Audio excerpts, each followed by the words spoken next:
بسم اللہ الرحمن الرحیم۔ تحصیل النحو کی تمرین نمبر 18 میں خوش آمدید۔ آج کی اس تمرین میں ہم کچھ مثالوں کا ترجمہ، ترکیب اور ضمیر کی قسموں کو ظاہر اور واضح کریں گے۔ تمرین نمبر 18 ہے ترجمہ، ترکیب اور ضمیر کی قسم۔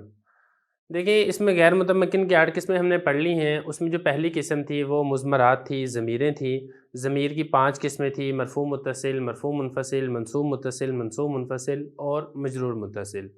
آج کے اس سبق کے اندر ہم اس کو پریکٹیکلی سمجھیں گے۔ تو ہم نے کرنا کیا ہے؟ پہلے تو ہم نے ترجمہ کرنا ہے، دوسرے نمبر پر ہم نے ترکیب کرنی ہے، تیسرے نمبر پر ہم نے ضمیر کی نشاندہی کرنی ہے۔ فلاں ضمیر ہے، یہ مرفوع کی ہے تو کون سی ہے؟ متصل ہے یا منفصل ہے؟ منصوب کی ہے تو کون سی ہے؟ متصل ہے یا منفصل ہے؟ مجرور کی ہے تو پھر مجرور کی تو ہوتی ہی متصل ہے۔ کچھ مثالیں ہیں یہاں پر لکھی ہوئی۔ سب سے پہلے ہم کر لیتے ہیں ترجمہ۔ انا قائم، میں کھڑا ہوں۔ انت غلام زیدن، تم زید کے غلام ہو۔ تو پہلے ہے انا ضمیر۔ انا ضمیر یہ مرفوع منفصل کی ضمیر ہے۔ دیکھیں، جب میں نے ضمیر پڑھائی تھی تو اس وقت میں نے آپ کو یہ کہا تھا کہ جو فعل سے الگ ہو کر آتی ہیں اور فاعل بنتی ہیں، تو ضروری نہیں ہے کہ فاعل ہی بنے۔ اگر کلام کے آغاز ضمیر مرفوع منفصل سے ہو رہا ہے تو وہ فاعل نہیں بنے گی بلکہ وہ مبتدا بنے گی۔ اور اسی طرح اگر کلام کے اندر کوئی فعل ہے ہی نہیں اور وہ مبتدا کے بعد آ رہی ہیں تو پھر وہ خبر بنے گی۔ تو خلاصہ یہ نکلا کہ ضمیر مرفوع منفصل وہ فاعل بھی بن سکتی ہیں، مبتدا اور خبر بھی بن سکتی ہیں۔ اب یہ کلام کا آغاز ہو رہا ہے ضمیر مرفوع منفصل کے ساتھ تو یہ بنے گی مبتدا۔ انا ضمیر واحد متکلم، مرفوع منفصل مبتدا، قائمون اس کی خبر، مبتدا اپنی خبر سے مل کر جملہ اسمیہ خبریہ۔ اگلی مثال بھی ایسے ہی ہے، انت غلام زیدن، تم زید کے غلام ہو۔ انت ضمیر واحد مذکر مخاطب کی مرفوع منفصل یہ مبتدا ہے، غلام مضاف اور زید مضاف الیہ، مضاف مضاف الیہ سے مل کر مبتدا کی خبر، مبتدا اپنی خبر سے مل کر جملہ اسمیہ خبریہ۔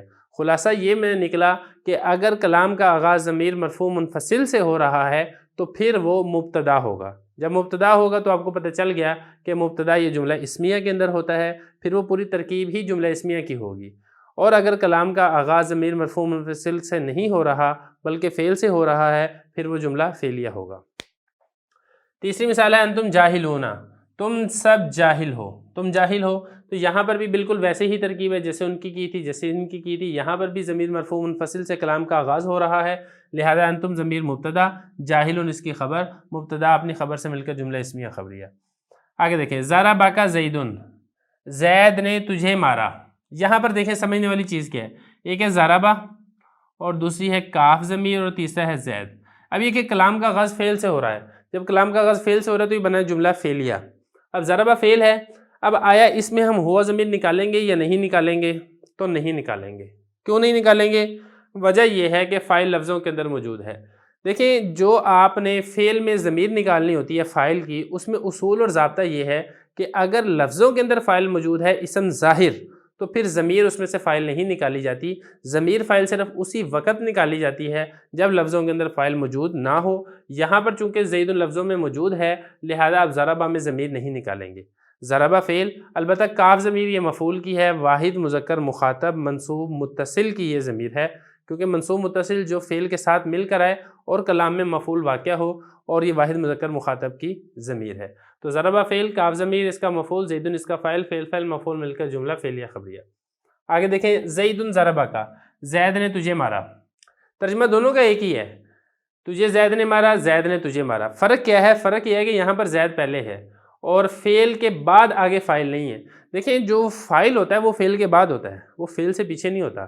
اگر فاعل فعل سے پہلے ہے تو آپ نے اس کو فاعل نہیں بنانا، بلکہ آپ نے فعل میں ضمیر فاعل نکالنی ہے اور وہ ضمیر اس اسم کی طرف لوٹے گی جو کہ فعل سے پہلے موجود ہے۔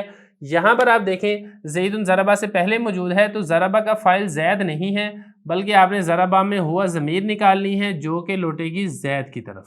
اب اس کی ترکیب کیسے ہوگی؟ زیدن مبتدا۔ مبتدا کیوں ہوگا؟ کیونکہ کلام کا آغاز اسم سے ہو رہا ہے، اور جس کلام کا آغاز اسم سے ہو وہ جملہ اسمیہ خبریہ ہوتا ہے، اور جملہ اسمیہ خبریہ کا پہلا جز مبتدا ہوتا ہے۔ تو زید مبتدا ہے، ضربہ کا پھر بن جائے گی اس کی خبر۔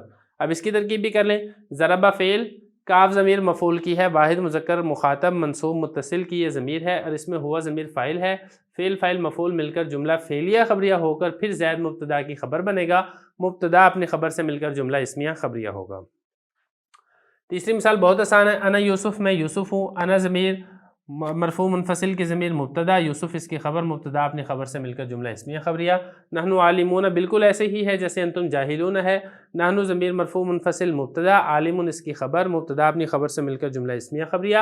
اور ضربوہم ان سب نے مارا، ہم ان سب کو مارا۔ دیکھیں مارنے والے بھی جمع مذکر غائب ہیں اور جن کو مارا جا رہا ہے وہ بھی جمع مذکر غائب ہیں، اور یہاں پر فعل تو ہے لیکن فاعل لفظوں میں موجود نہیں ہے، لہذا ہم نے یہاں پہ فاعل ضمیر نکالنی ہے۔ تو ضربہ فعل ہے اور اس میں واو ضمیر اس کا فاعل ہے اور ہم ضمیر اس کا مفعول ہے، فعل فاعل مفعول مل کر جملہ فعلیہ خبریہ۔ آگے دیکھیں ضربہا امرن، مارا اس عورت کو امر نے۔ یہاں پر دیکھیں کلام کا آغاز فعل سے ہو رہا ہے تو یہ جملہ فعلیہ خبریہ ہے، پہلا جز اس کا فعل ہے، اور یہاں پر فاعل امر لفظوں میں موجود ہے، لہذا ضربہ میں آپ نے ضمیر نہیں نکالنی، ضربہ فعل امر اس کا فاعل، اور فعل واقع ہو رہا ہے ہا کے اوپر، اس عورت کے اوپر، تو یہ بنے گا اس کا مفعول، فعل فاعل مفعول مل کر جملہ فعلیہ خبریہ۔ آگے دیکھیں ضربتاہا، مارا ان دو عورتوں نے ہا اس ایک عورت کو۔ تو ترجمے سے پتہ چل جاتا ہے کہ کون فاعل ہے کون مفعول ہے، تو یہاں سے آپ کو پتہ چل رہا ہے کہ ہا وہ ایک عورت مفعول ہے کیونکہ اس کے اوپر مارنے والا فعل واقع ہو رہا ہے، تو ضربتا یہ فعل ہے، اس میں تا ضمیر اس کا فاعل ہے اور ہا ضمیر مفعول ہے، فعل فاعل مفعول مل کر جملہ فعلیہ خبریہ۔ تا ضمیر کون سی ہے؟ یہ مرفوع متصل کی ضمیر ہے، تثنیہ مؤنث مخاطب تثنیہ مؤنث غائب کی ضمیر ہے، اور ہا ضمیر واحد مؤنث غائب منصوب متصل کی ضمیر ہے۔ اور اسی طرح آگے چلیں ہن جمیلات، ہن یہ مرفوع منفصل کی ضمیر ہے، جمع مذکر غائب یہ مبتدا، جمیل جمیلات جمع مؤنث غائب ہے، یہ مبتدا ہے، جمیلات اس کی خبر ہے، مبتدا اپنی خبر سے مل کر جملہ اسمیہ خبریہ۔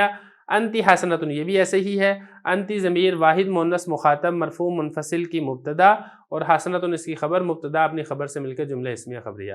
تو یہ تھوڑا سا اس کو سمجھنا مشکل ہوتا ہے، اس کا حل یہ ہے کہ آپ اس کو بار بار دیکھیں، ایک مرتبہ جب سارا دیکھ لیا آپ نے، اس کو دوبارہ ریورس کر کے آپ دوبارہ غور سے دیکھیں، تیسری مرتبہ آپ غور سے دیکھیں، آپ کو انشاءاللہ یاد دہانی اور ذہن نشین آپ کے اندر یہ ہوتی چلی جائے گی۔